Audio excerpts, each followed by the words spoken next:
Además me une a él una especial afición a hablar conversaciones sin decir nombres propios, no porque no queramos, sino porque no nos acordamos de una mierda, perdón.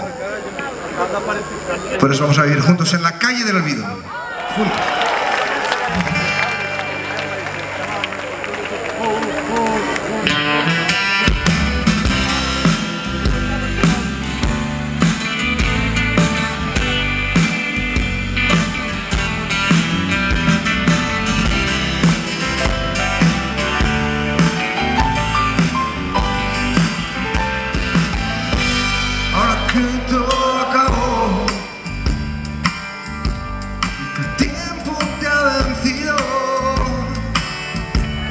Tu amigo te dejó.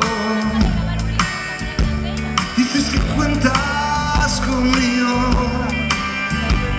no tienes valor,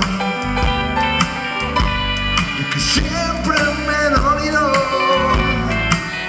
de recordar lo que fue y lo que pudo haber sido por la calle del olvido.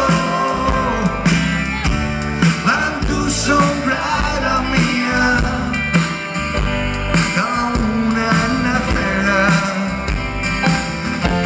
por las cosas de la vida,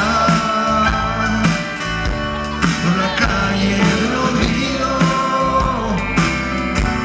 donde nunca brilla el día,